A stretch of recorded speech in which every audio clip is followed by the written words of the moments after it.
This is the straight-to-the-point guide for you who yet haven't decided if you're going to play this game. Arc Raiders is a third-person extraction shooter by Embark Studios. It's a PvP-PvE, which means you're player versus environment. The co-founder Patrick Sutherland was the key figure at DICE, the leading studio that created the Battlefield series. This is the second game they created. The first game was The Finals, you may have heard of it. This game takes place on Earth in the year 2080, after the Earth was attacked by the Ark in the year 2054. The Ark was these robots that just came from space and started attacking us, and humans had to move underground, and you now live in a settlement of Speranza. You have to go up to the top side and attempt to just loot resources and weapons and attempt to extract safely. You can choose to attack other players or you can team up. That's all up to you. You can also choose to play solo or play duo or play up to 3 other players. If you die, you will lose everything you brought in unless it was in a safe pocket. The first thing that I think is important to know that they should have put in the introduction is that you get an emote wheel. And that emote wheel had different kind of things you can say to other players if you don't want to use the proximity chat. Like, don't shoot, or go there, yes, no, I heard something over there. It's extremely helpful to just communicate your purpose if you see another player. If you communicate that you don't want to be shot, most likely they won't shoot you. Many people are actually very friendly in this game. Well, some might just use it for the advantage and try and trick you, but I haven't actually gotten to that point yet. The people that say don't shoot, they don't shoot. Problem is, if you don't acknowledge that, they will shoot you. It's very important that you acknowledge it, either by crouching up and down or doing a thumb up, or if you have proximity chat, just say yes, of course, I won't shoot you back, or just use your emote wheel so you can just say yes with a thumbs up. If this is the first time for you to play an extraction shooter, I suggest you start with the free loadout option that gives you the basic weapon, some ammo, some heals, shield recharger without risking your own gear. And this is the perfect opportunity to go in and just be able to get to know the map and feel yourself around with the enemies and the other players in there. When you do make it back and you feel comfortable enough, then I suggest you go visit Lance at the clinic, because there you will be able to exchange your free loadout augments, which will give you more slots, but also the safe slot, which will make you put an item in that slot and nobody will be able to steal it from you. It's perfect when you find that really rare loot that you really don't want anyone else to have. Another one of those. Oh shit, I found something pink in here. Take a look at the map before you actually enter the game. You will start somewhere in the outer skirt of the map, and most people will just start moving into the middle. So don't stress it. Make sure that you have an exit point somewhere close to you. In the beginning, there will be a timer on each extraction point, and all the players will be able to extract from these points. Each round lasts for 30 minutes, so during the last minutes there will probably only be 1 extraction point. However, there will also, of course, be less players. Many people have already died, extracted, so you will have less competition when you're actually going to extract. Zones are color-coded, so white means low risk, but not that good loot. Orange is moderate risk and have a little bit better loot, and of course then red is high risk with a lot better loot. So make sure that you actually gear up accordingly to what you're going to go over and visit and take a look at. The first small enemies you most probably will encounter is the Wasp. When they see you, they will light up red. And before they shoot the first little dart to try and tranquilize you with electricity, they will wind themselves out. You will listen to this sound. And when they've done that, that's when you're gonna dodge. And most often they will miss you. They can also shoot with light ammo and hurt you, so make sure to run away and hide. The easiest way to take care of them is to shoot at the hovering propellers out in the corners. That will destabilize them. And even if you don't explode them up in the air, they will within a certain amount of time explode by themselves, because they will get more and more damage with time.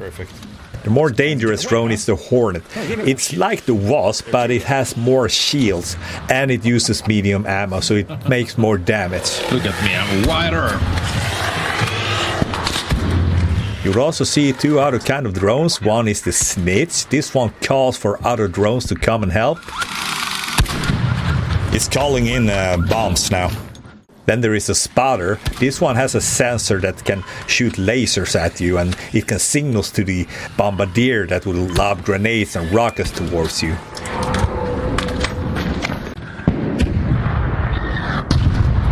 Jesus. The thing that is shooting at me there, that's like this walking big crabby robots. Freaking dangerous, man. The biggest flying drone here is called the Rocketeer. You really want to stay away from this one because this one is shooting heavy ammo as well as rockets. Uh-oh. Run for your life! It's a one of those Rocketeers. When there's a rocket... Oh, shit! Ah! Oh, shit!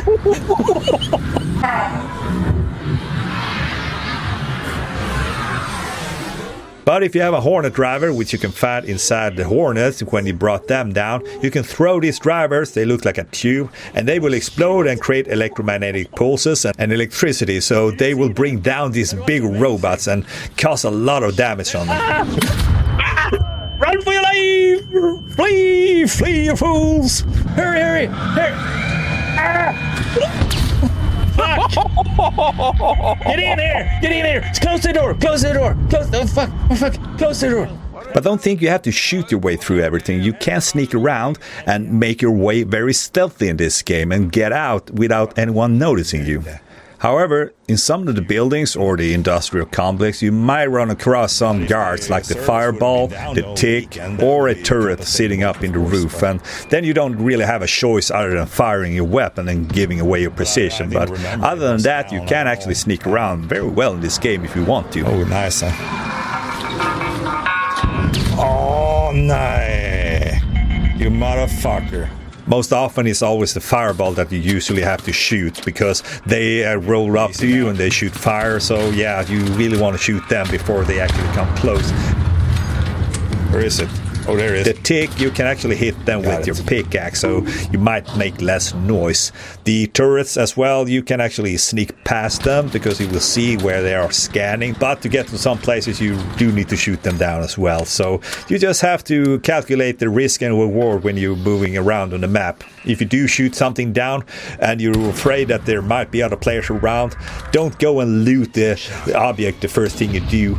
Move away, hide yourself in the corner, because there are some of those little murder machines running around there. They will come faster than a bunch of flies around a pile of dog shit. So hide for like maybe 20-30 seconds and make sure that the place is safe before you start looting. When it comes to what kind of loot you want to start looking for in the beginning, it's mostly metal parts and plastic parts as well as rubber parts for the weapons. With that you can create the most basic weapons like the Ferro one, the Harpini one, the Kel one and the Rattler, as well as the Stitcher. I recommend going up with the Ferro one plus the Stitcher one in the beginning.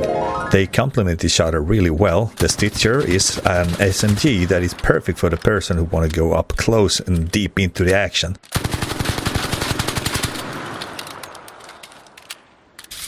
The Ferro is more like a sniper in a sense, but it doesn't have a scope. Still, it can fire very far and do a lot of damage.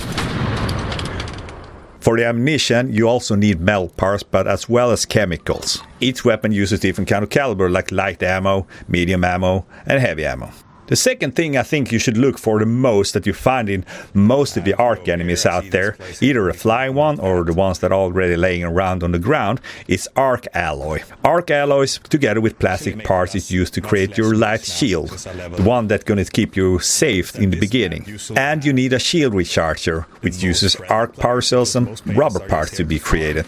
Arc power cells can be found in any of the arc enemies out there. And make sure to hide yourself if you're going to use the shield recharger, just to be safe, because if you do get hit by a bullet, it will just stop recharging. Also, the shield isn't an extra health bar, it just mitigates the damage taken.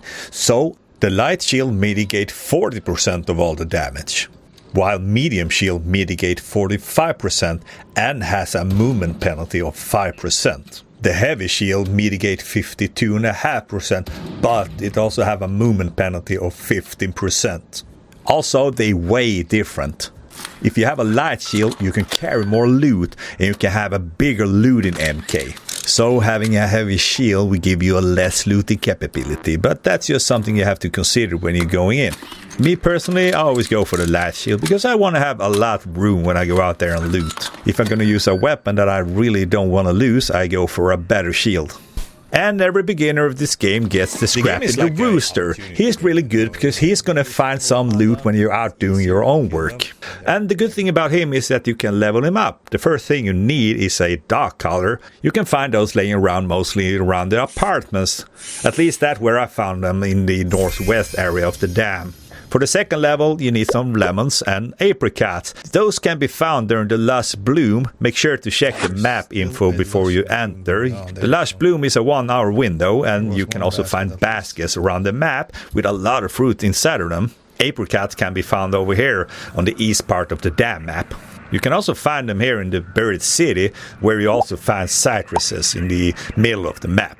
And for the third level, that's when we come to the trinkets. That's how I learned the hard way to not throw away or sell the trinkets. In the beginning, trinkets are something that you just see in your little room. They are laying around on the shelf and it looks pretty cool, but I found out that later you need trinkets to upgrade your rooster. He was very picky, so he wanted a cat bed to lay around and snuggle in. And I, of course, had already sold them, so I had to go out there again and find a new cat bed for a Scrappy.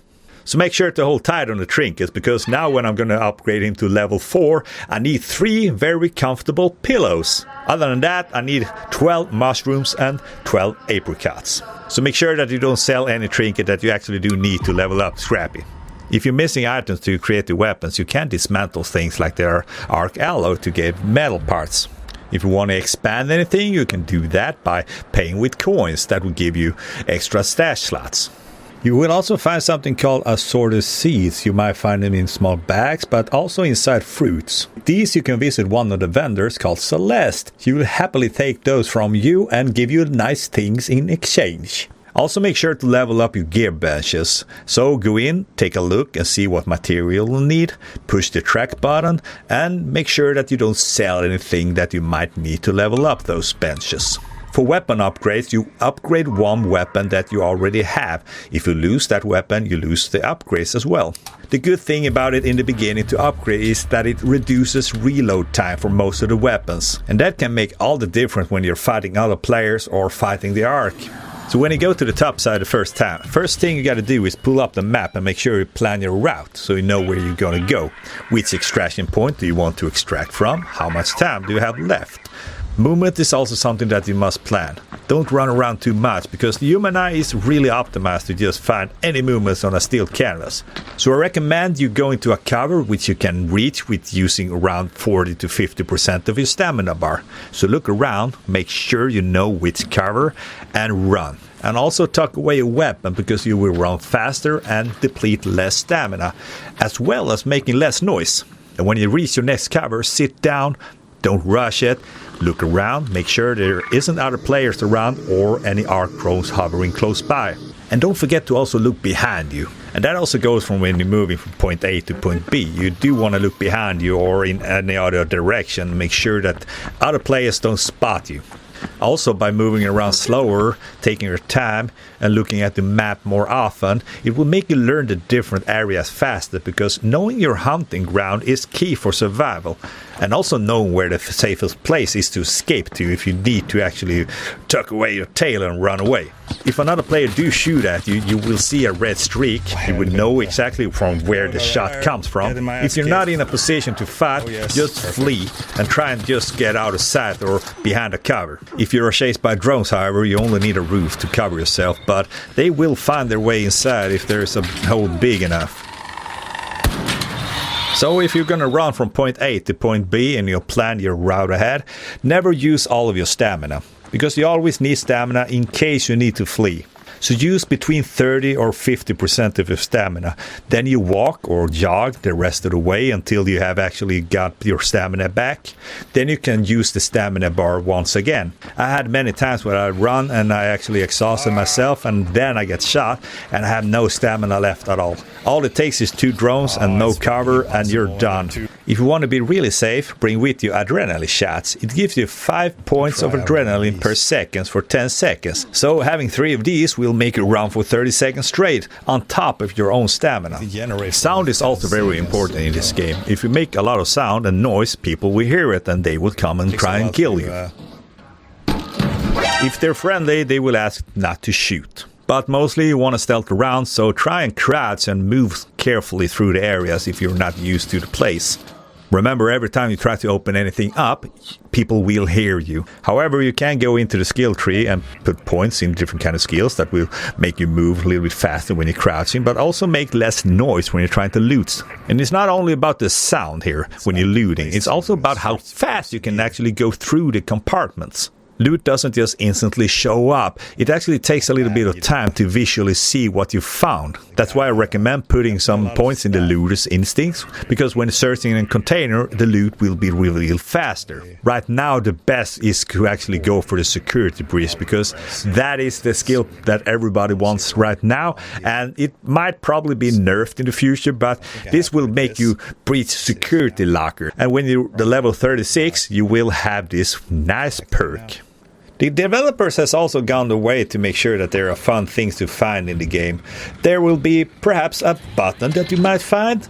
Well, make sure that you find all of the buttons, because they might actually open up some special place around the area. For example, at the Raiders Refugee, an old church ruin, there will be a little door leading down below. There will be 4 lights on top of that door. If you find all the 4 buttons, you will see all the 4 lights lighting up and the door will open up.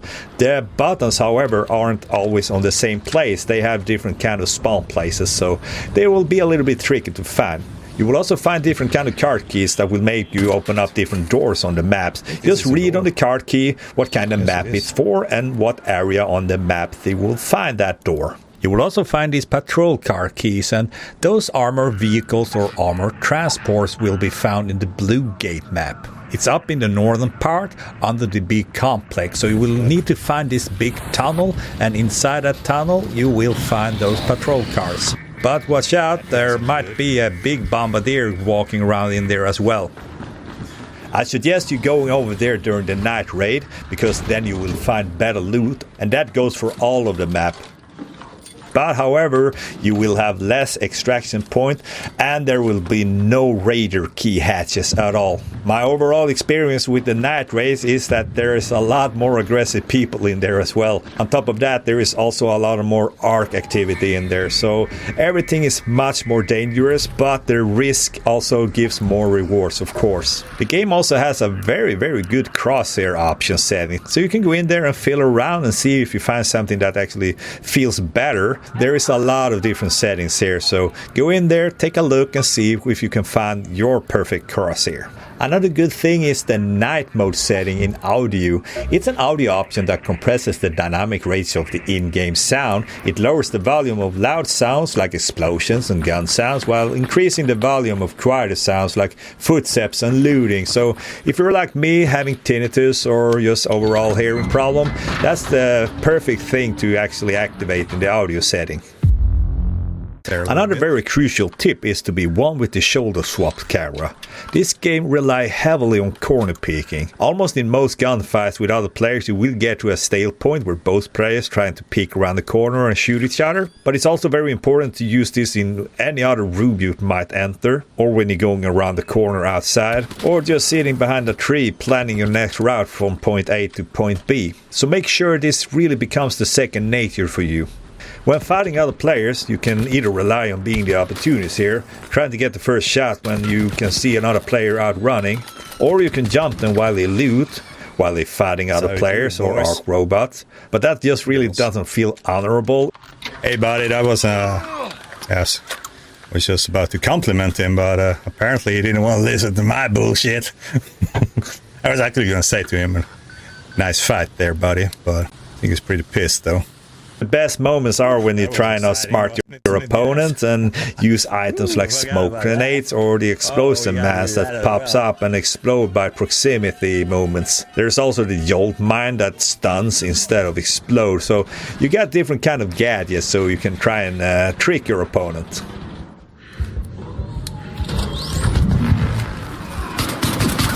You can also try and lure them with a remote radar flare, tricking them into thinking someone just died close by, and you can sit there and see if they will actually fall for a little trick. But if you're a lover and not a fighter, you can try and make friends instead, so use your emote wheel and shout "Don't shoot."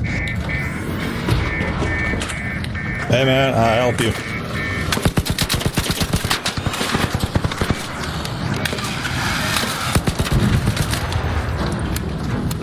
There you go, buddy. Watch out for Rocketeer. I promise you, 9 out of 10 times they will not shoot you, and you will instead have a chance to team up with really nice people. Are you with that guy up there? I just shot a guy, so... Come to with Morty, don't shoot me, okay? Oh. Hey, okay, thank you, buddy. That's really nice of you. Alright, I team up with you guys. Hey, thank you guys for the help. Thank you very much. I love you. Very nice of you.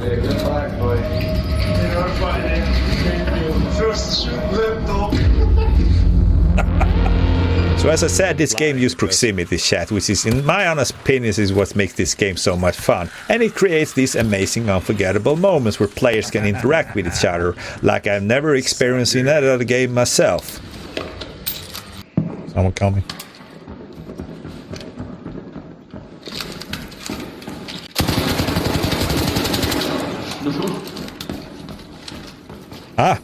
Huh? Are you a friend or foe? Friend or foe? Okay, sorry, I got scared, buddy. I won't kill you. Ugh. Thanks, please. Yeah, no problem. Man, you never know, man. I couldn't kill him. I got too much of a heart, you know. Another cool thing is that if you are a little bit insecure of using your own voice, you can go into the option and choose to enable the AI voiceover, which will change your voice into sounding like one of the raiders inside the game. Hey Raider, can you hear me all right? Hey Raider, can you hear me all right? Good. Let's go. It is really helpful towards those that really don't like to talk in microphones, but still want to be part of the game and the overall awesome experience this game gives you. Get in here! Get in here! Close the door! Close the door! Close! Oh fuck! Oh fuck! Close the door! Up there. The wasp. Over there. And it's also really good to learn to ping. It's very detailed. The character will say the different kind of point of interest out there, as well as what kind of enemy you're pinging or player.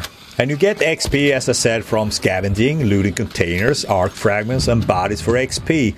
But also the time on surface. There is a passive XP gain for every minute you survive on the surface. You also get XP by destroying arc and raiders, of course, as well as assisting or just damaging arc and other raiders overall. At the end, if you do a successful extraction, you will also get bonus XP.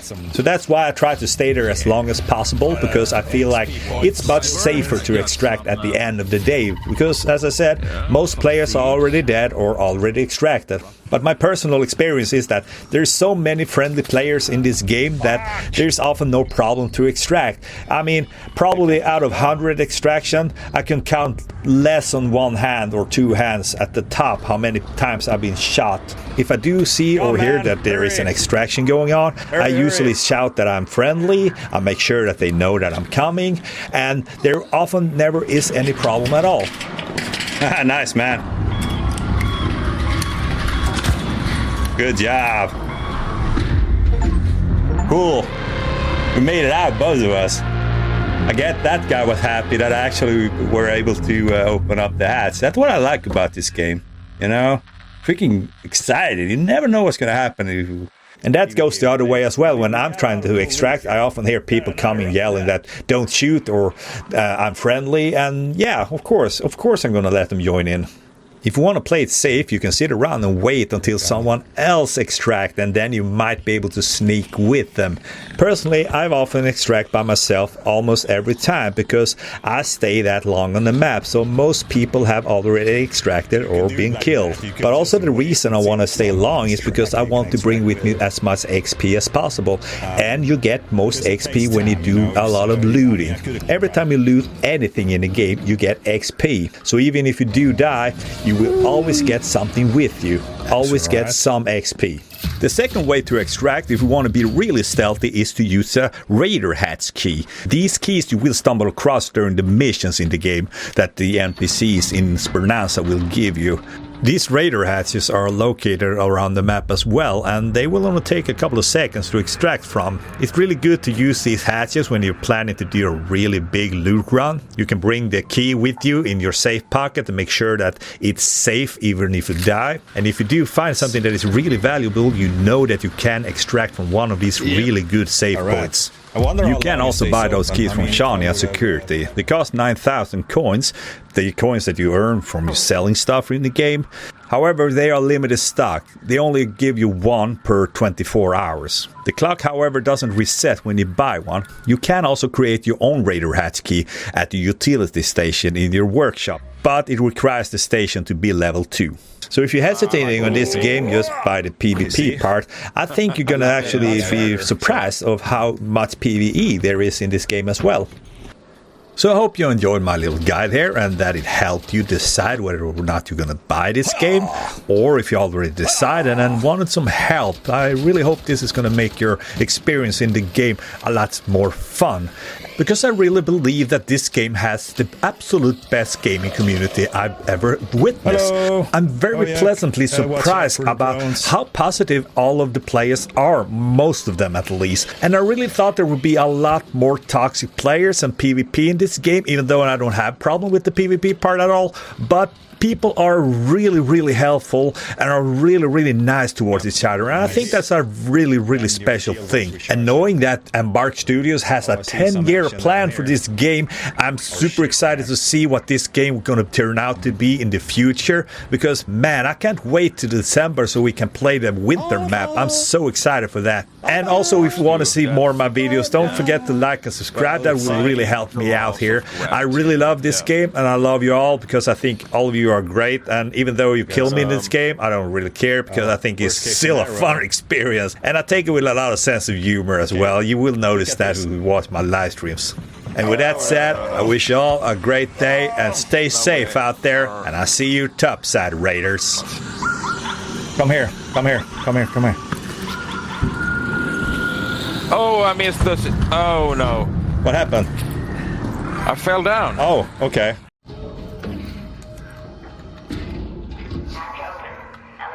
Are we supposed to get inside, Daniel?